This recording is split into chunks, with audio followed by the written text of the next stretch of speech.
Hello future LPTs, I am teacher Marichu and this is our BLEPT Review 2025 series. So in this project, each of us will walk you through the different topics to help you review smarter and prepare better. So I will be covering the survey of English and American literature. So sit back and take notes and let's get you to one step closer to that license. So now let's start our review for this topic, which is the survey of English and American literatures. So I have here 10 questions, and each questions I will read it one at a time. Okay, so I will give you 10 seconds to answer the question. So now let's start for number 1. Which work is considered a cornerstone of American Romanticism? You may start answering now.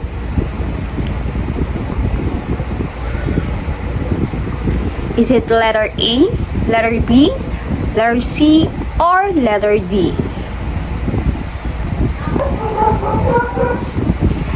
Okay, so the correct answer is letter B. Okay? B, the leaves of grass. Why is it correct? Because Whitman's work embodies the themes of individualism, nature, and democracy that define American Romanticism. Why is letter A is incorrect? Because this is modernist, not romantic. This is a 20th century historical allegory, not romantic. And letter D, because this novel is postmodern and does not fit romantic ideals. Okay, for question number 2, we have, who among the following is leading figure of American Transcendentalist movement? Is it letter A, letter B, letter C, or letter D?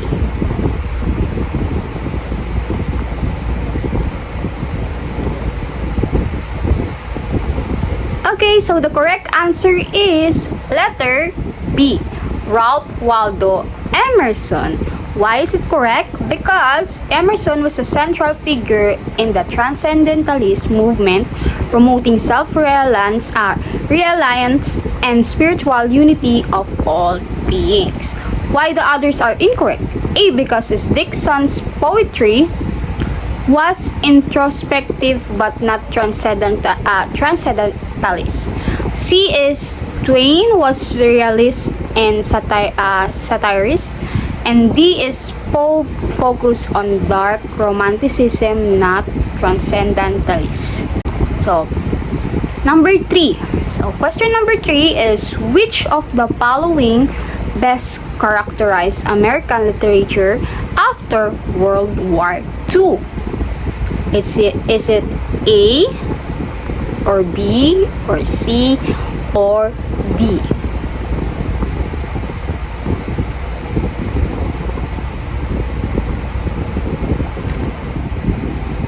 Okay, so the correct answer is letter B, an exploration of identity and alienation.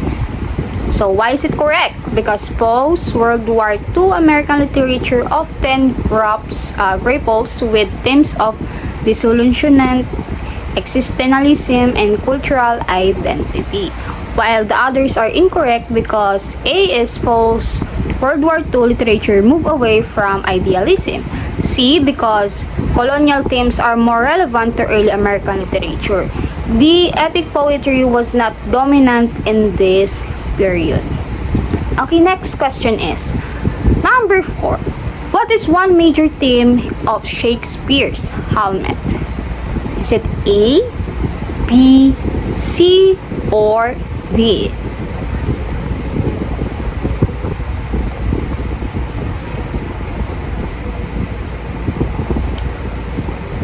So the correct answer for number 4 is letter C, revenge and moral corruption. So why is it correct? Because the play centers of Hamlet quest for revenge and moral decay within the Danish court.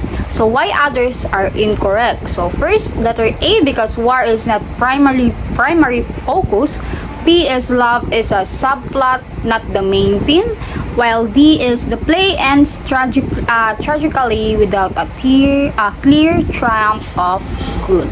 Now, next number is number 5. So, the question is, which of the following authors is part of the Harlem Renaissance? So, is it letter A, letter B, letter C, or letter D? Your timer starts now.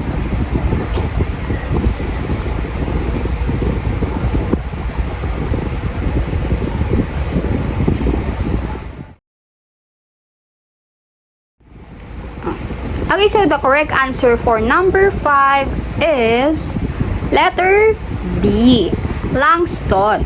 Why is it correct? Because Langston was a leading voice of the Harlem Renaissance, focusing on African American identity and culture. So why the others are incorrect? So A, because Frost was a New England poet not involved in the Harlem Renaissance. C, because James was active earlier and focused on European and American themes, while D is Pound was a modernist poet not part of Harlem movement. Okay, so for question number 6, so we have this question. What distinguishes the Victorian period in English literature? So your timer starts now.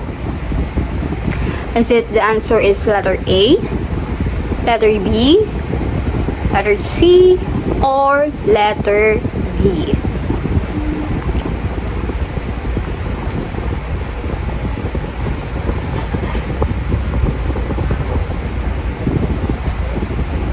Okay, so the correct answer for the question number 6 is letter B, emphasis on social reform and moral earnestness.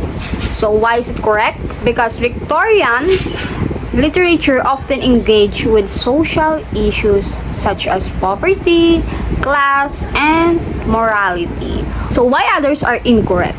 So A is this is more relevant to Romanticism, while C is was not dominant.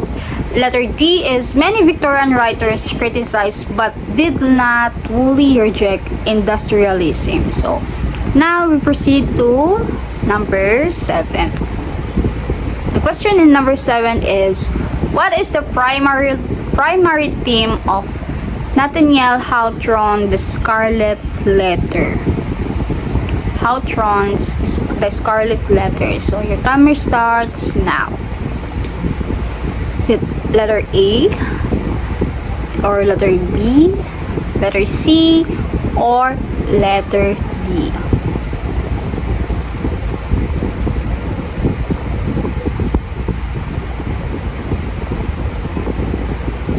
Okay, so the correct answer for this question is letter C, Sins and Redemption. So why is correct? Why is the answer is letter C? Because the novel explores the consequences of sin, particularly adultery, and possibility of redemption through personal growth and penalties. So why the others are incorrect? Because letter A is because manifest destiny is unrelated to the plot. Letter B, the story is critics rather than promotes religious tolerance. Letter D is industrialization is not a theme of this early American novel. So the correct answer is letter C. Now proceed for number 8. Now, for number 8, the question is, who is considered the father of English literature? So your timer starts now. Is it letter A, William Shakespeare, letter B, Geoffrey, letter C, Milton, or letter D, Thomas?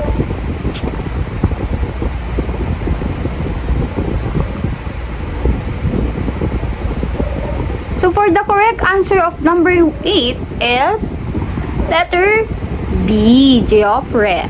Why is it correct? Because Geoffrey is often called the father of English literature due to his major works that the Canterbury Tales, which helped to establish the legitimacy of the English vernacular in literature. So, why the others are incorrect? Because letter A is Shakespeare's was literary genius but lived later than Geoffrey. C is Milton is known for Paradise Lost but came after Geoffrey. D as more humanized and political thinker, not primarily known for his literary. So, number 9 question. So, what literary period is associated with the phrase stream of consciousness? Your timer starts now. The answer is letter A, Romanticism, B, Enlightenment, C, Modernism, D, Realism. Okay, for number 9, the answer for this question is letter C, Modernism. So why is Modernism? Because the stream of consciousness was a hallmark of modernist authors like Virginia Woolf and James Joyce.